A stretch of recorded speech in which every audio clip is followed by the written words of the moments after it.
آج کے خطیب میں ایک کمی ہے. میں خود بھی اس اکھاڑے میں پیلتا رہا ہوں اپنے آپ کو. ڈڑ میں نے بھی پیلے ہیں. اس اکھاڑے میں بھی اترا ہوں.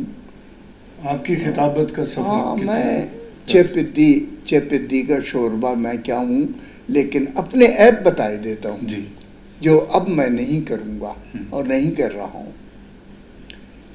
آج سے 40 سال پہلے میں نے سلٹ میں ایک مجلس پڑھی جب پاکستان تھا. جی، تقریر کی. نواب صاحب سلٹ کا عزا خانہ تھا وہاں. پھر میں نے ڈھاکے میں اسی دور میں یا اس سے اگلے سال حسینی دالان ہے جی، وہاں میں نے گفتگو کی. اب میں گورنڈک پرانا ریکارڈر اس کی میں کبھی اس پہ میں دیکھتا ہوں اپنی وہ ریکارڈنگ، مجھے شرم آتی. میں بلا وجہ چیختا تھا. اچھا. ذاکر کو اتنا چیخنا نہ چاہیے کہ جب وہ گھر لوٹے تو 10 دن تک وہ اپنے بچوں سے کھانا لکھ کر مانگے اور دفتر میں جانے سے پروفیسر صاحب شرمائیں کہ لوگ کیا کہیں کہ اپنی سطح آواز کی اپنے قابو میں رکھے خطیب، پھر مزہ آتا ہے. بالکل صحیح. میں یہ عرض کر رہا تھا کہ میں نے کچھ کوتاہیاں کی ہیں جو میرے بزرگوں کو، اگر وہ بزرگ ہیں، میرے خردوں کو اگر وہ خرد ہیں، اور میرے معاصرین کو اگر معاصرین ہیں. میں نے اپنے کم عمر معاصرین کو شبیر رضوی کو دیکھا ہے، ڈاکٹر شبیر کو. جی. اس کے لہجے میں نرمی، آہستگی، دلیل اور تمام استقامت موجود ہے جو گفتگو کا سلیقہ ہوتا ہے. اور شاید مجمع ان کے اسی استدلال اور خطیبانہ شور اور ہنگامہ نہ ہونے سے انہیں کہتا ہے تم گھر میں بیٹھے رہو. شاید وہ آج کل باہر مجھے نظر نہیں آ رہے. میرے عزیز، میں اپنی مراد کو یوں بیان کرنا چاہتا ہوں کہ خطیب کو عوام کے ساتھ نہیں چلنا چاہیے. اچھا. بہت بری بات ہے یہ. عوام کو ساتھ لے کے چلنا چاہیے میں بڑا فرق ہے.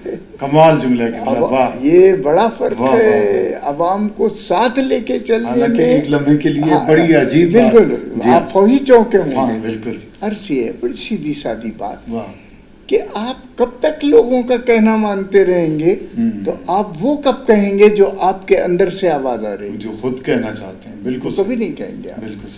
ہمارا وائس، ہمارا خطیب، ہمارے عہد کی یہ قوت محرکہ، ہماری تہذیب کا یہ امام، میں امام کہتا ہوں تہذیب کا، یہ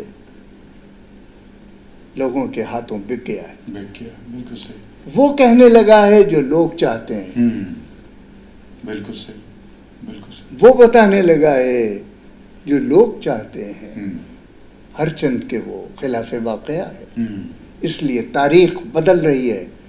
مذہب کے خد و خال میں تبدیلیاں لا رہے ہیں لوگ یہ کہہ کر کے یہ مذہب ہے.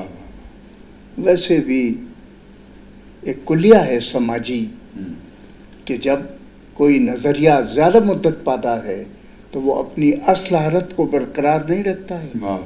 بالکل صحیح. اس میں اضافے شروع ہو جاتے ہیں، تحریف شروع ہو جاتی ہے، ترمیم شروع. وہ اپنی اصل حالت کو اپنی طویل مدت میں برقرار نہیں رکھ سکتا. اس کو محفوظ کرنے کا طریقہ یہ ہے کہ احتیاط سے آگے بڑھیے، اور اس احتیاط کی امامت ہمارے دور کا خطیب کر سکتا ہے. شکریہ. بہت خوب. وہی تھی باتیں میرے خیال. آپ نے خطابت کے حوالے سے ڈاکٹر صاحب سے اس تہذیبی سفر کی داستان سنی. آخر میں ڈاکٹر صاحب سے چاہوں گا کہ اس تمام گفتگو کا ایک خلاصہ چند جملوں میں جو ایک پیغام کی صورت میں ہو کہ ہمارا آج کا خطیب اسے کیسا ہونا چاہیے اس کا نصاب کیسا ہو اور ادب سے اس کا کتنا تعلق ہو، اور عوام کی جب وہ نمائندگی کے لیے ممبر پہ بیٹھے تو اس میں کیا خوبیاں ایسی ہوں جس سے ایسی چمک پیدا ہو کہ پورا معاشرہ جگمگا اٹھے۔ جی ڈاکٹر صاحب۔ میں اہل تو نہیں ہوں اتنے بڑے جواب کا کہ جواب دے سکوں، لیکن جتنی قامت ہے اتنی قیمت ادا کر سکتا ہوں۔ وہ یہ ہے کہ میں نے یہ سمجھا اور جانا ہے کہ پہلا فرض یہ ہے آپ کا، خطیب کا، وائس کا، مدرس کا، استاد کا، کہ جس منصب پر وہ بیٹھا ہے اس منصب کی اہلیت کے تقاضے پورے کرے۔ بہت بہت واہ۔ وہ مذہب پر گفتگو کر رہا ہے تو اسے، اگر اسلام مذہب پر گفتگو کر رہا ہے تو اسے قرآن مجید آنا چاہیے، بہت واہ، حدیث کی معلومات ہونی چاہیے۔ وہ عبد القاہر جرجانی کو نہ پڑھے جس کو میں نے پڑھا ہے، لیکن عبد الرحمن امرتسری کو تو پڑھ لے چھوٹے موٹے قواعد کے لیے۔ جی۔ تو جب کوئی آدمی مذہب پر گفتگو کرے، قرآن مجید پر گفتگو کرے، ادب کی کسی نہج پر جائے تو ادب کے معاملات میں اوزان شعر کی تمیز بھی رکھے۔ بہت خوب، بہت خوب۔ بے وزن شعر القط شعر میں ہے، شعر کے نوک پلک درست نہیں، آہنگ نہیں شعر کا، اور آپ شعر کہہ کے پڑھ رہے ہیں مولوی صاحب، خطیب۔ میں شاعر ہوں، آپ استاد ہیں، یہ شعر کے طلبگار بیٹھے ہوئے ہیں، وہ تف کر کے اٹھتے ہیں، اس پورے مجمع کا معیار گر جاتا ہے جہاں شعر خطیب وزن سے گرا ہوا پڑتا ہے، جہاں نام نہاد عالم آیت قرآن مجید کی محمد علی باپ کی طرح غلط پڑھتا ہے۔ اقبال نے ایک نظم لکھی ہے اس موضوع پر، بیچارہ غلط پڑھتا تھا، اعراب سماوات، لقد خلقنا سماواتی والارضا آیت تھی، اس نے کہا لقد خلقنا السماوات والارض، یہ پڑھا اس نے۔ تو قرآن محمد علی باپ بڑا مشہور، شکایت کی ہے اقبال نے نظم لکھی ہے، بیچارہ غلط پڑھتا تھا، اعراب سماوات۔ بات یہ ہے کہ جس موضوع پر آپ ذمہ داری لے رہے ہیں اظہار کی، اس موضوع کے ساتھ وابستگی کامل پیدا کیجیے۔ مثلا آپ گفتگو کر رہے ہیں، گفتگو مراد ہے تقریر، جی، آپ کا تلفظ،